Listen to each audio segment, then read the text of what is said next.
Last time out in the Motorsport News Circuit Rally Championship, Nigel Mummery was an early challenger until a power steering failure ruled him out. Steve Finch and Sam Forden took the D2 honours, but it was the D1 runners who would dominate. Mark Kelly and Chris Williams put up a gallant fight throughout the day, but it was the championship leading Peugeot 306 Maxi kit car of Chris West and Keith Hounslow which claimed a third consecutive victory with some high speed and precise driving. Who'll do it this time?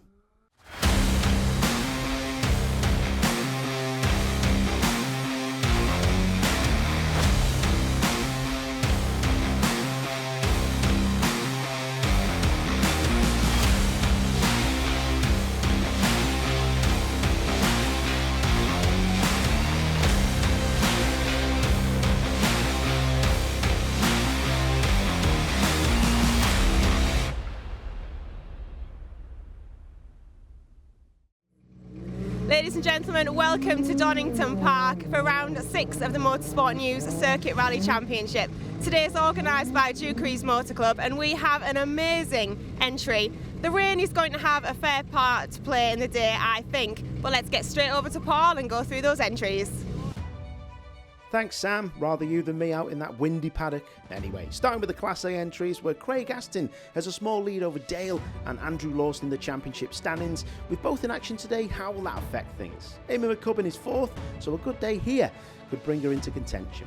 Bruce Lindsay leads the championship standings in Class B with Paul Sheard a couple of points behind. Ashley Morris and Jamie McTavish sit 3rd and 4th, so they'll be looking to maximise their score today.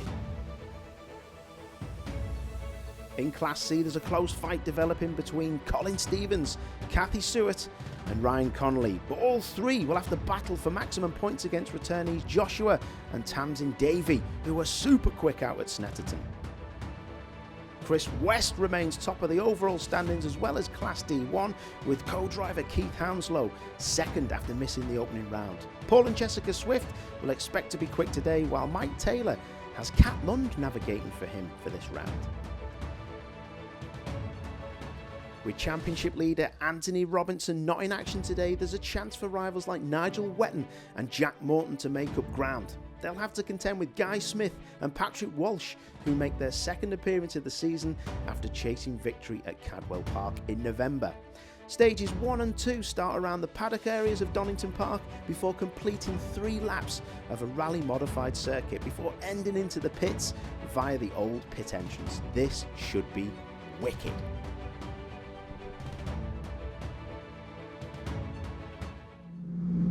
Getting the day started as number 1 seed Guy Smith and Patrick Walsh show us a driver's eye view of the start, past circuit buildings and through 2 gates and onto the bottom end of the stage. Almost getting the hairpin wrong, but Guy picks it up and carries on with minimal loss of time.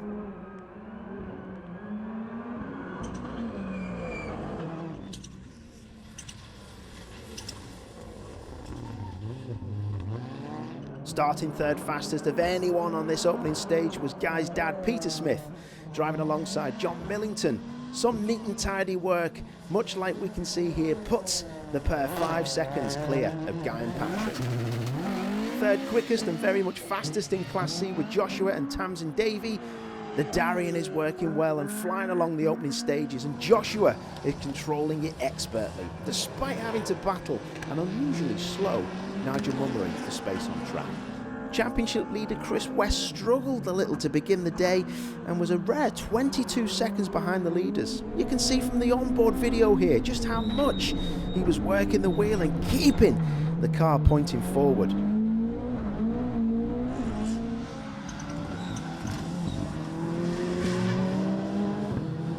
5th overall and 2nd in D1 were the regular front runners Stephen and Jack Tilburn with their familiar Ford Escort. 6th fastest in the rally was debutant Frank Bird, taking a novel line through this corner alongside Jack Morton. Usually a single-seater racer, he had to contend with this extremely restricted view after making contact with some tyres. Did a good job, our Frank. 4 seconds further back were Craig and Alex Fleming in their Subaru Impreza, another pair who drove quickly while avoiding any dramas on the slick and greasy opening stage. Philip Hopkins and David Jenkins ran 8th quickest in their Mitsubishi Evo 6, 1 second ahead of Martin Pavier and Peter Kettle's Subaru Impreza. Conditions looking super slippy, it has to be said. But the lads pulling off a handbrake turn that the locals in my hometown will be well happy with. Nice work, lads. Getting the rear of their Ford Escort sideways were Paul and Jessica Swift, who rounded out the top 10 for this opening stage. A stunt driver by day, Paul looked like he was enjoying himself. He's nearly run over me a few times, actually. Leading the way in Class B was the distinct-looking Ford Fiesta R2 of Bob Vardy and Karen Tomlinson. They would have a healthy advantage after the opening stage.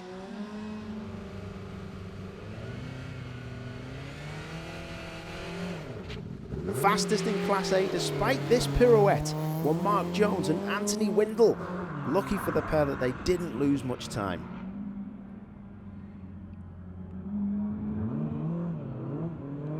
Swiftly onto stage 2, and Peter Smith and John Millington continue to lead the way both overall and in Class D2, though their advantage was down to a slender 2 seconds.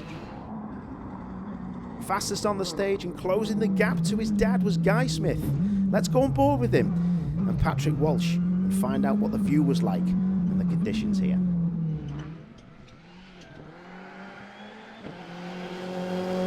A mint little power slide there around Goddard's. 3rd in Class D2 and 6th overall were Frank Bird and Jack Morton. Plenty of tape keeping the bonnet down now, and Frank was getting the hang of this Ford Focus WRC. Somehow keeping the Subaru out of the barriers were Craig and Alex Fleming, who were 4th in class ahead of another Impreza, this one in the hands of John Griffiths and Nigel Wetton.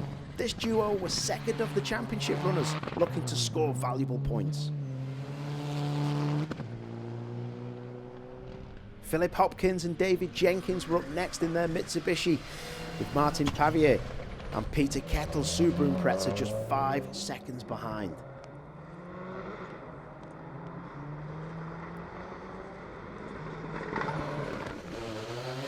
Third of the championship point scorers, but down in 8th in class were Nigel Mummery and Fiona Scarrett with their Ford Focus. 9th in Class D2 were Ray Reid and Stuart Anderson-Peters with their lovely Audi Quattro, and 10th were Tony Clements and Stanley Graham. Dean Hickling and Jeff Moss's red Impreza had this moment at Goddard's, dropping them to 11th in class. Quickest of the Class D1 runners and up to 3rd overall now were Chris West and Keith Hounslow, feeling a little more on pace now they had their eye in. Let's join them back on board out on this stage. Oh my word, Chris, hang on to that, son. 4th overall, and the leaders of Class C were the rapid Joshua and Tamsin Davey, while Bob Vardy and Karen Tomlinson were still quickest in Class B. Class A leaders Mark Jones and Anthony Windle held on to this slide whilst passing a slower car and remained fastest in Class A. Unfortunately, championship contestants Thomas Barlow and Andrew Lodge would retire after this stage with a mechanical issue, as would Mike Webb and Steve Noble with a blown engine. A different on-board look at the tricky conditions now from Mike Taylor and Kat Lund.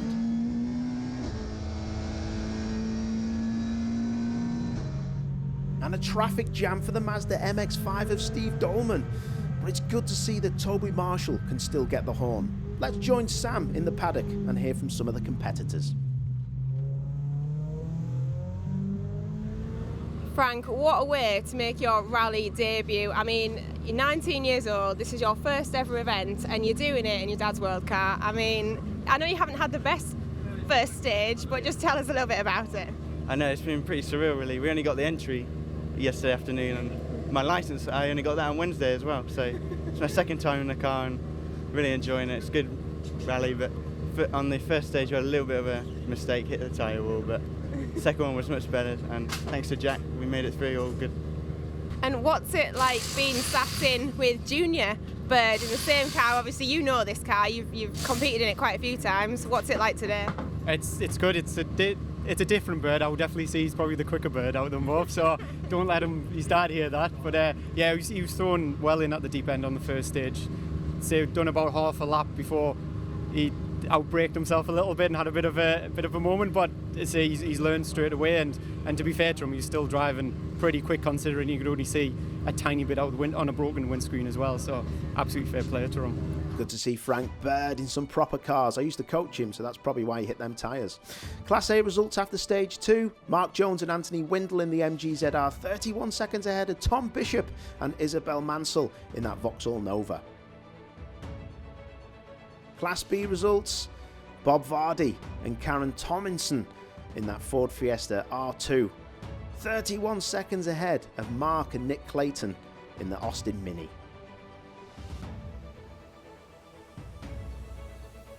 Moving on to Class C, Joshua and Tamsin Davey flying in that Darien T90.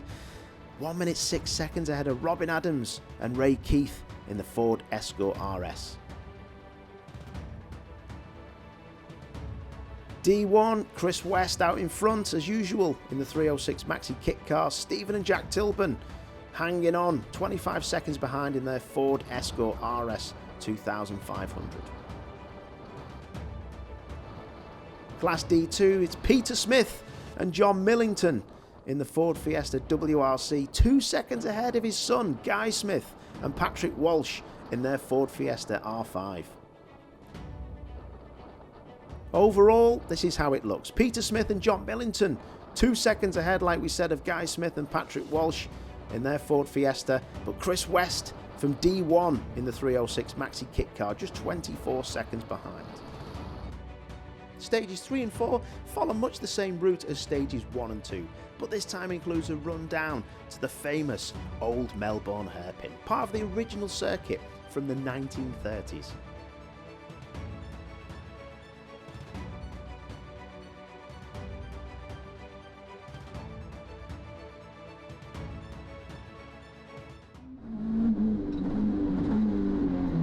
Following the runners in Class D1, we're on board with Chris West and Keith Hounslow, fastest of anyone on this stage, leading the class and third overall. Second in class and heading down and around the old hairpin are Stephen and Jack Tilburn, continuing a strong season so far.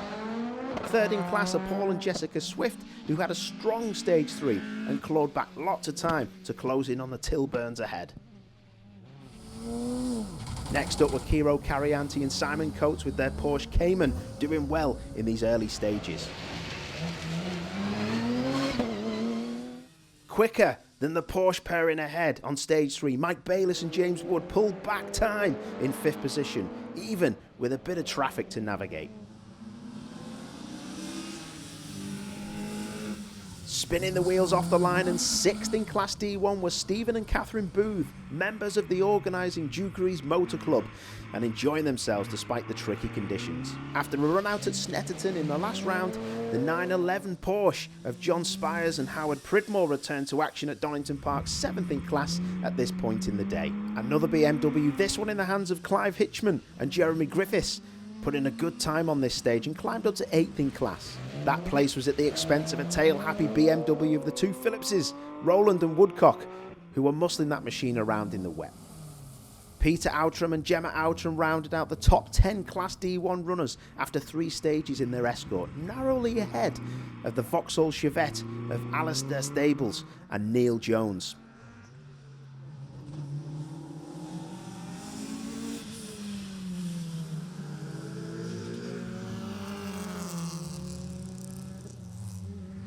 There's no missing this orange BMW on a grey day like this one. Adam and Duncan Moss a little further back in 12th position. Rounding out the Class D1 competitors were Martin Hodgson and Tony Jones, who were battling a flibble valve problem, easy for you to say, and would sadly retire from the event after stage 5. Also headed for retirement, sadly, would be Martin Pavier and Peter Kettle with their Impreza. Despite battling for an overall top 10 place, a clutch issue would put them out after this stage. Rallying can be cruel sometimes. Another pair who sadly had to stop after stage 3 were Ian and John Dove, another pair of Dukeries Motorsport club members who suffered a driveshaft failure in their Vauxhall Nova. Leading the times overall, still, and also top of D2 were Peter Smith and John Millington, who pulled out another 4 seconds at the top of the timesheet. Continuing to lead Class C with a rapid Joshua and Tamsin Davey, already over a minute clear in their Darien T90, despite this moment held up behind the Audi Quattro. Excellent work, dudes. Top of Class B was still Bob Vardy and Karen Tomlinson, though this was a close battle for the fastest championship competitor between Ken Sturdy and Andrew Funnell, and Paul Sheard and Bruce Lindsay. Mark Jones and Anthony Windle also lead Class A by a fair margin in their MGZR, while Dale and Andrew Lawson were quickest of the championship entrants. Straight on to stage 4 now, and Joshua and Tamsin Davey leading the way in Class C. These two look unstoppable now that Darien is on song. Second in Class C after 4 stages were Robin Adam and Ray Keith, but they wouldn't be able to relax as they had just 8 seconds over third place. And in third for the day and second of the championship scorers were Mike English and Andy Robinson. A little further back were Kathy Seward and Colin Stevens, who were keeping ahead of Ryan Connolly and Christopher Allen, which would prove to be an important battle for the overall championship. Steve Dolman and Toby Marshall were also enjoying a clean run after a slight mishap at Snetterton. Nick Taylor and Ross Hammond was 7th in Class C, hustling that orange Peugeot 205 GTI around with skill. Tom and Dean Stockdale were running well in their compact BMW. Nigel Greensall and Ed Stone were back out in the Toyota GT86, still getting to grips with the car, but producing a good show, 9th in class. Chris Shooter and Bev LeGood had their Escort in 10th place of the Class C competitors at this stage. Andy Wright and Nigel Powell were throwing around that Honda happily. Another easy car to spot is this Escort belonging to Jake and Barry Briggs, 12th in Class C. Kicking out the diesel smoke was Jack Atherton and Chris Lineker's Skoda Fabia. Nice sponsor on the side there, they knew what the weather was going to be like. There's no missing Paul Fern and Dan Tribe in that Talbot Sunbeam in the rain. Graham Philpott and Ian Jones, however, going for a slightly more modern version. I did say slightly. Ian Faulkner and Alan Jackson had the prime view of the Mini's antics at the S's. The distinctive Toyota of David Huxley and James Proudfoot was 7th of the Class C Championship point scorers. A classic Ford Escort RS200 in the hands of Martin Rumble and Richard Lum was showing the younger machines how to do it. Another classic Escort was also out. This one was entered by Harry and Stephen Shepherd. Rounding off the Class C runners was Paul Quinnell and Darren Jackson with their Peugeot.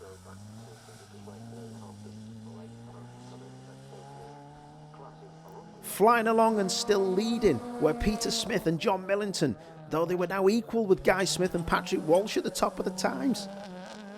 Now well in his rhythm, Chris West and Keith Hounslow were running strongly, though he would admit to Guy and Patrick that he felt their lead was insurmountable this afternoon. Mark Jones and Anthony Windle continued to lead Class A, though importantly Dale and Andrew Lawson remained fastest of the championship entrants.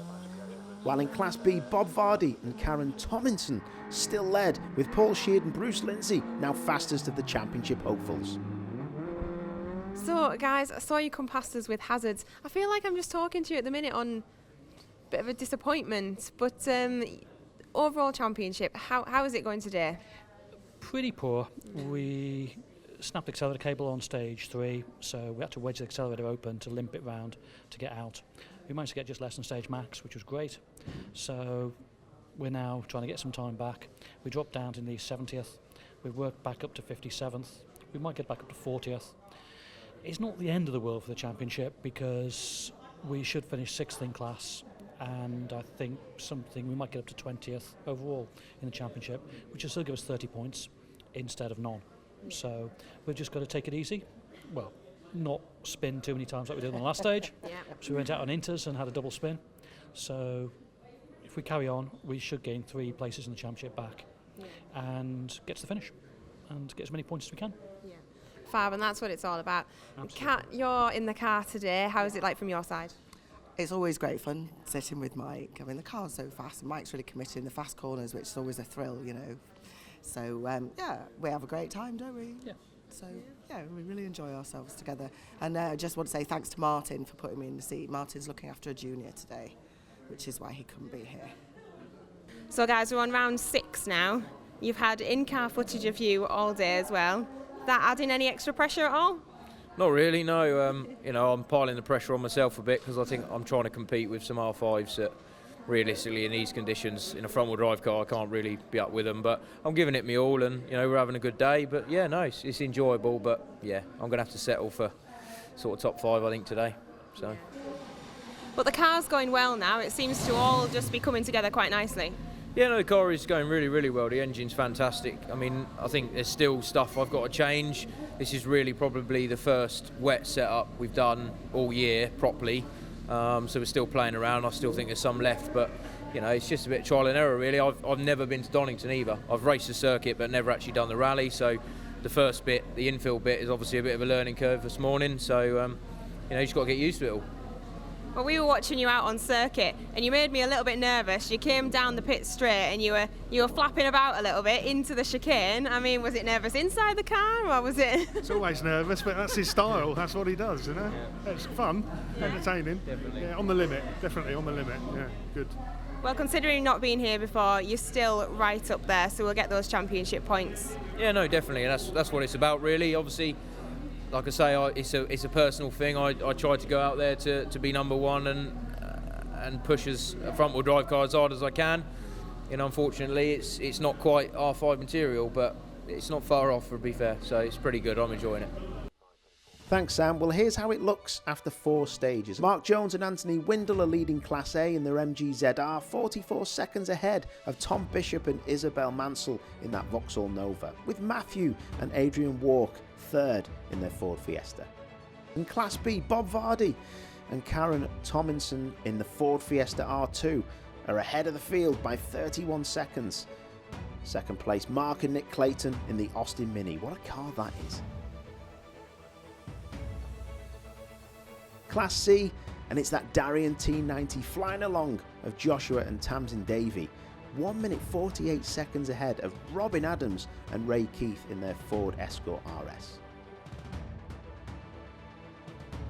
Class D1, and Chris West and Keith Hounslow on top again in that Peugeot 306 Maxi kit car. Paul and Jessica Swift move into second place, 1 minute and 6 seconds behind in their Ford Escort. Class D2, and look at that, the Smiths tied at the top, first and second. Peter Smith and John Millington in their Fiesta WRC, and Guy Smith and Patrick Walsh in their Ford Fiesta R5. Overall results, and as you can see, it's a tie at the top still between those 2 D2 class runners. Peter Smith and John Millington battling out with Guy and Patrick Walsh. Refueling safety is something the championship takes very seriously, so let's have a word with the guys in the know. Why do you think it is so important that these days, when we have such huge service areas, that there is one particular point for refuel? Well, we think it's very, very simple, because out there we can't monitor it the same. Here we can monitor it because all they're doing is refueling. Out there, if they've got, say, 20 minutes to do a service area, then obviously they could be doing other things in the car, and finally the last thing they want to do would be to refuel it. So they'll be quickly throwing the stuff into the car while someone else is working in the car. We also, which is very important, make sure that the competitors are out the car. They're both out the car while the refueling is being done. There, it can't be policed. We don't know what they'll be doing or anything else. They could be in the car. So instead of having to monitor it and police it all around the service area, we can cover it all in here under one area, so we can. We are here with Vital Equipment, our championship partners. Now, just tell us a little bit about what you guys do here for us.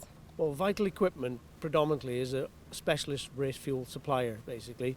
We sort of cover approximately 100 events per year: touring car, rallycross, race, rally, karts, bikes, So it's quite a big thing now as a safety aspect with refuel and everything, you know. So that's basically what we do. So why is it a good thing, do you think, that we have specific refuel areas now?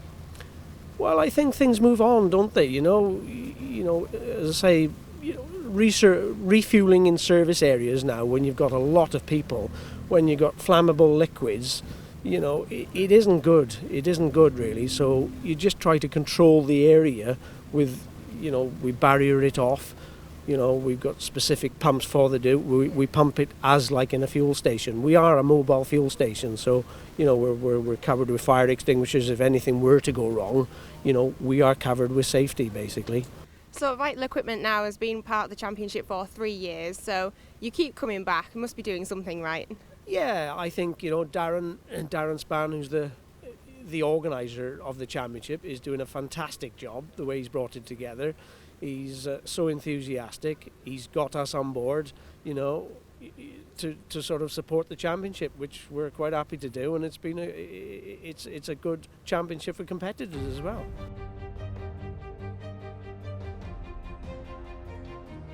Stages 5 and 6 will be made up of 2 laps of the track. Starting in the pit lane, the cars will go anti-clockwise around the circuit and then head off at Redgate Corner into the paddock. They'll then get to do the old Grand Prix hairpin again, just in the other direction before a flying finish.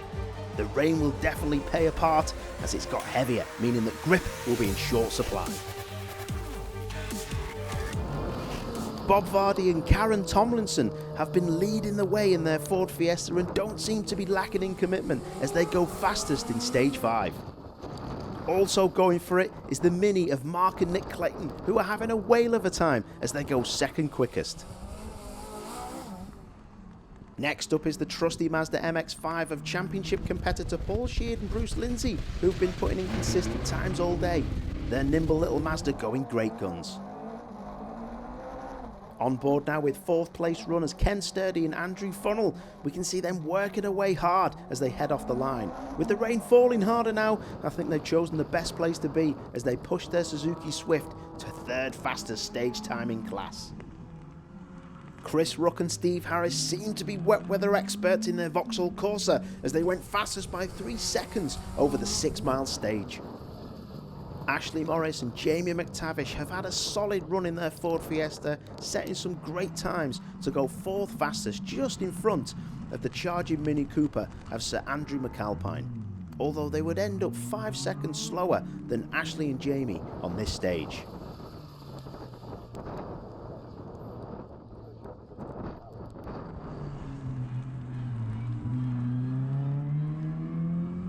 A sideways moment for Anthony and Peter Mann keep things interesting as they keep their foot down on the way to 8th place in the times. Finishing 2 seconds behind on the road were Charles Wilson and Robert Clark in their red Citroen C2. Fair play to the lads for hanging in there and hassling the others. Look at this fantastic Ford Fiesta of Graham Marshall and Mark Dewey out in action. I don't know how they've managed it, but they're almost on the same bit of tarmac as Sam Casey and James Riley, who are just behind them in the standings as well. Great to see these hot hatches getting a thrashing. In a similar Peugeot 205 and bringing up the rear are Rob Birtles and Michael Fletcher. You can't miss that lime green car, can you? But flying out now in front was the number 1 car of Guy Smith and Patrick Walsh, who were on it in their Ford Fiesta R5. They go 5 seconds faster than previous leader and Dad Peter to take the lead.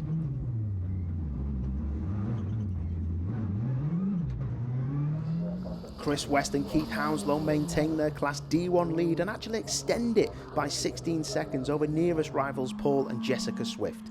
He doesn't quite have an answer for those 4-wheel drive Ford Fiestas though.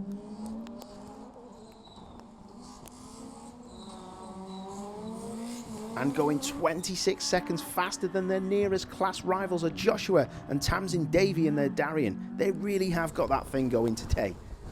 The Class A lead is held by the MG-ZR of Mark Jones and Anthony Windle. Dale and Andrew Lawson actually match their time on the stage in a similar MG, but the Yellow Peril maintains the lead.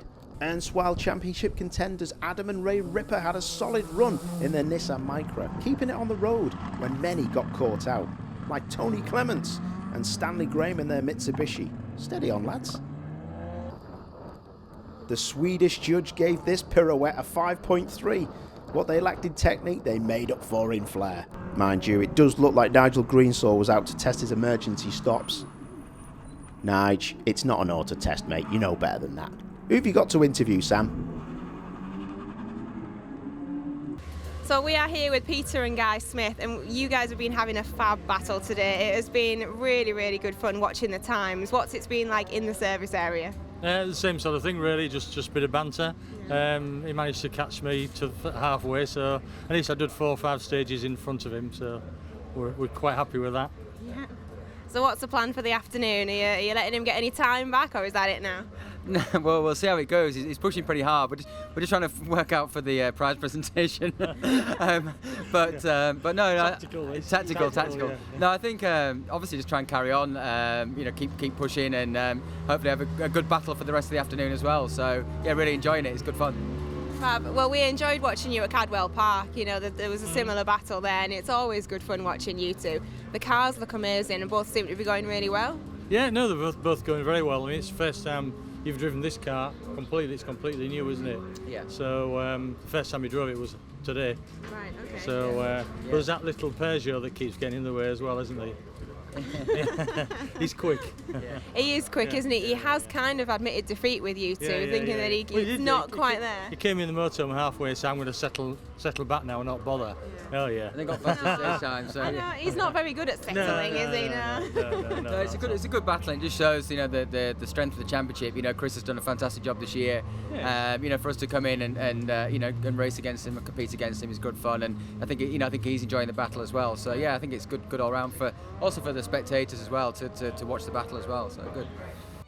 On to the results, and as we've just seen, in Class A, the MGZR of Mark Jones and Anthony Windle have a decent 53-second lead over second place, but there's only 5 seconds between third place Dale Lawson and fourth place Matthew Walk, all to play for. In Class B, that Ford Fiesta R2 of Bob Vardy and Carol Tomlinson extend their lead by 8 seconds over second place Mark and Nick Clayton in that fantastic Mini. Paul Sheard is third, but only has a 5-second margin over Ken Sturdy in fourth place. That Darien of Joshua and Tamsin Davey is in a league of its own in Class C. They lead by over 2 minutes from the Ford Escort of Robin Adams and Ray Keith. Ryan Connolly has come back through the order nicely, but he'll be kicking himself after issues on stage 1. Chris West and Keith Hounslow extend their Class D1 lead over Paul and Jessica Swift after a good run in the wet, but you can never discount the Tilburns in that epic Ford Escort. They're only 16 seconds behind now in third place. Finally, the upset we've been waiting for in the D2 class. Guy Smith and Patrick Walsh wrestled the lead away from Peter Smith, finishing the stage 5 seconds faster than his old man to eke out a lead. That said, Peter's quick enough, so it wouldn't surprise me if he got the lead back on stage 6. And in the overall standings, well, it's the Smiths at the top of the times in their matching Ford Fiestas. Chris West holds on to third place with the charging Davies in the Darien 4th. Teenager Frank Bird's going alright though in 5th overall. Who've you got, Sam? Natalie, this is really quite exciting today. We wanted to come and have a chat with you because it's a little bit of a first. So just tell us how this car has ended up here and a little bit about it. Well, my partner and I run a charity called Spinal Track, and for the past 2 years we've been offering track day experiences for disabled drivers, and this year we're running rally experiences as well. So we just thought, well, I'm going to have to prove that it's possible by doing it. So Andrew, who's my co-driver and my partner, is a rally champion, so he knows what is going on from this seat, and he's always wanted to just get me involved and see what he loves doing so much. So we just kind of went, right, well, I suppose we'll just give it a go. Yeah, Donington's one of my favourites, so going up Craners the wrong way is weird. But yeah, it's really cool. I mean, I like racing in the wet, so rallying in the wet is slightly more challenging. Fab, well, tell us a little bit more about the charity and about the car itself. So the charity is called Spinal Track, but we're funded by the Richard Burns Foundation. They've bought us 2 GT86 Toyota rally cars. It's being run at the Bill Gwynn Rally School, and it's basically for rally novices to come and have a go and just experience what it's like going sideways. And we're going to be able to offer a bars course as well if they want to take it further. and even hire the cars out. So the rally cars are equipped with hand controls like this one. So this is my brake and accelerator.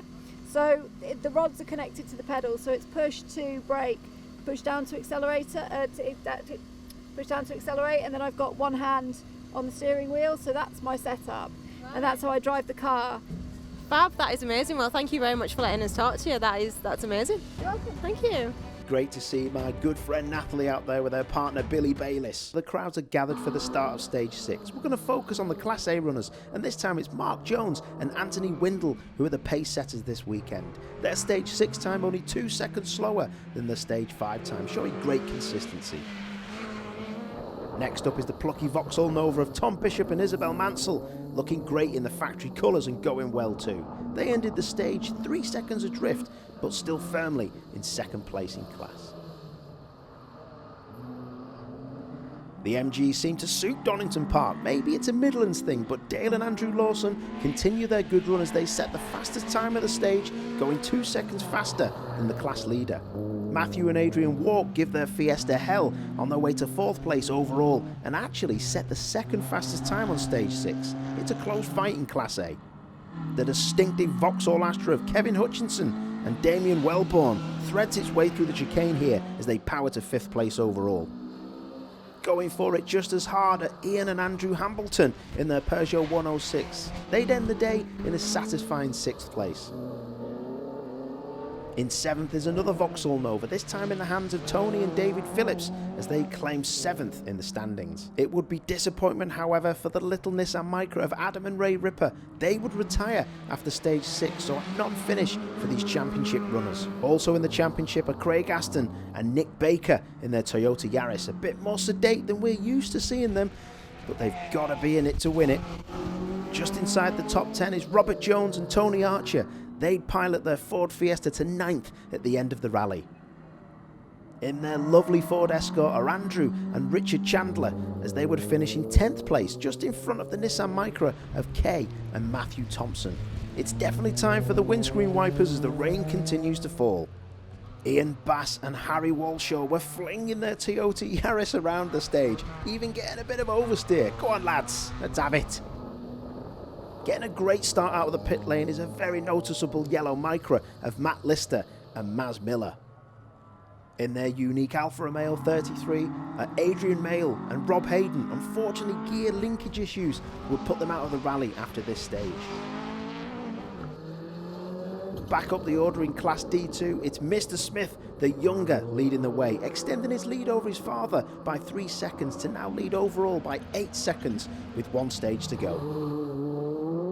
Chris West and Keith Hounslow added another 14 seconds to their Class D1 lead over Paul Swift, whilst the Darien went 23 seconds quicker than their nearest class rival in Class C.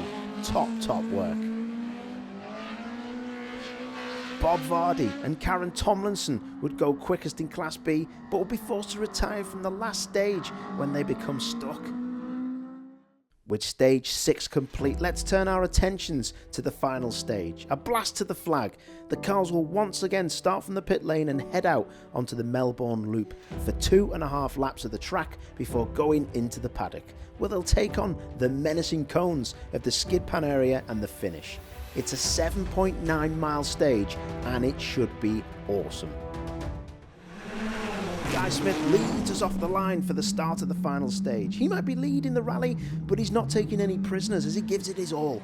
He'll end the stage fastest, doubling his lead over Peter, who is next on the road. You can see where his son gets it from, can't you?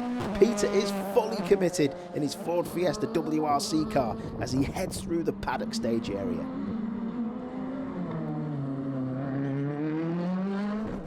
Running third on the road is championship leader Chris West and Keith Hounslow.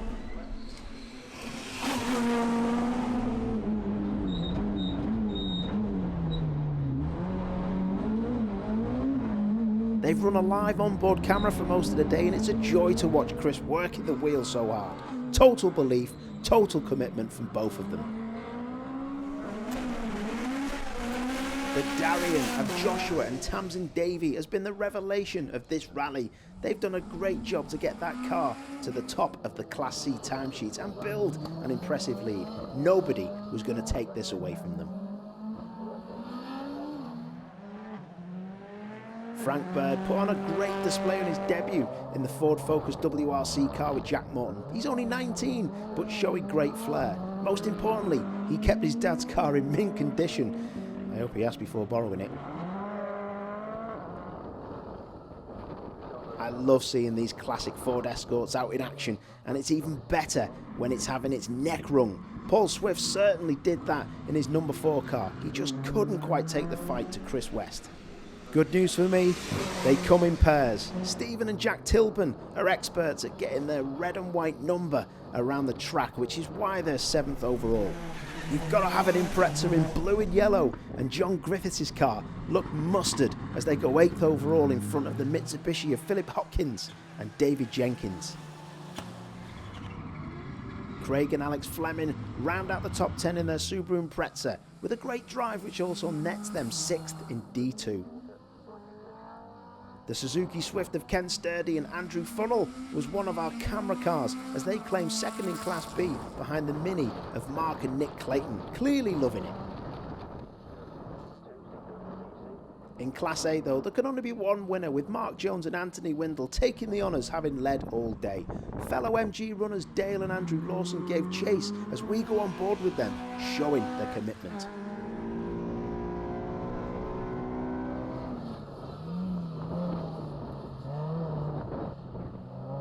Nathalie McGloin made her rally debut in the recently announced GT class. She enjoyed herself, and so did the Billy that was helping her out as well. That Cayman S looking fantastic out on track.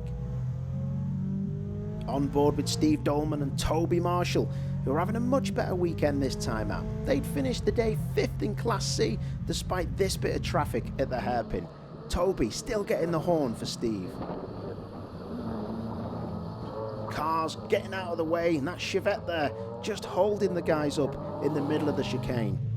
But there was still a little handshake after the day was done. How about this for a bit of curb hopping? Jack Atherton and Chris Lineker catch some air in the diesel Skoda Fabia. Jubilation from Dale and Andrew, so let's head over to see Sam, who's got the winners. Definitely a little bit more challenging today. I mean, weather conditions haven't made things easy. No, definitely not. And I mean, you know, we're up against some mega bits of kit, as you can see, but no, I'm really, really pleased with the result. You know, it's been very, very slippy. It is only 2-wheel drive, not 4-wheel drive, and yeah, I'm over the moon. I really am. It's a great day. I've never been here either, so the first couple were a bit of a learning curve, but yeah, fantastic day. Really enjoyed it. You know, big congratulations to Guy and Peter. They've driven the socks off that all day and ain't put a foot wrong. So yeah, really, really good. Absolutely, still a podium finish. Yeah, podium finish. More points for the championship. It's looking good now. Get ourselves to Anglesey and see where we go from there. I definitely wouldn't be able to do it without him, mate. 100%, definitely.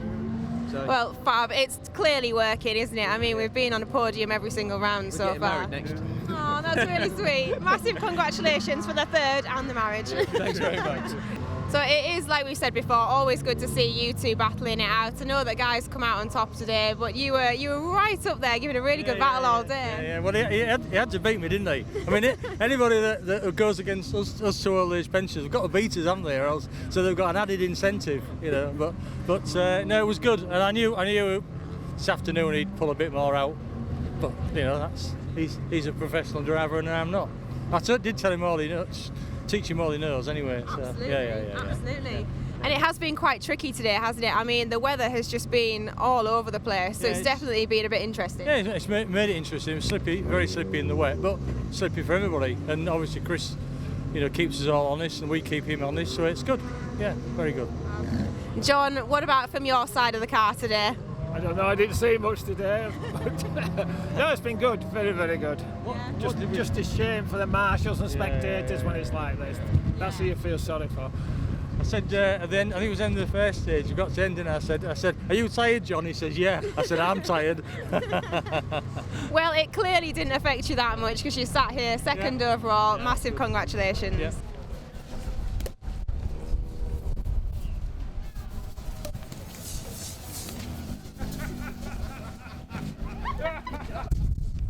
So that's it from us here at Donington today. Let's go straight over to Paul, who's going to run through today's results and all the championship standings so far. Thanks, Sam. Great job as always. In Class A, it's a win for the MGZR of Mark Jones and Anthony Windle, with Tom Bishop and Isabel Mansell finishing second, 57 seconds behind. Not bad after a whole day's rallying. Andrew Lawson's third place puts him 10th in the championship. It was as close in Class B as it was at the top. With just 30 seconds separating the top 4 cars, it's a win for Mark and Nick Clayton in their amazing Mini after the retirement of Bob Vardy, bumping everyone up one, including Paul Sheard, who takes third. Joshua and Tamsin Davey take a very convincing victory in Class C. The winning margin is over 3 minutes, but amazingly second and third place finish on identical times. How good is that? Kathy is fourth with Ryan fifth. In Class D1, well, it's no surprise that Chris West and Keith Hounslow who take the win, and they are now within touching distance of the title. They'll have to wait until Anglesey to get their hands on the trophy though. Paul and Jessica Swift are second, and Stephen and Jack Tilburn taking another podium, finishing third. Guy Smith and Patrick Walsh win by over 16 seconds from Peter and John. Youngster Frank Bird is in third place in Class D2 in his dad's WRC car. He'll be out next time in Formula Renault single-seater racing. Madness. To confirm the rally results overall, it's Guy Smith from Peter in the top 2 positions, with Chris West third. Joshua and Tamsin Davey are awarded for their good run with 4th place overall in front of Frank Bird and ace co-driver Jack Morton.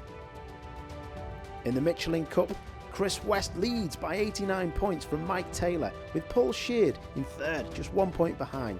Only 9 points further back is Ryan Connolly, and I'm sure he'll be looking to move up the ranks at Anglesey. In the overall championship, Chris is 54 points clear of Keith Hounslow, his co-driver. They're looking pretty comfortable at the minute. Simon Coates is next up, with Jack Tilburn lurking 6 points further back in 4th. Well, that's it for this edition of the Motorsport News Circuit Rally Championship. This is me driving home from Donington. We'll catch you next time.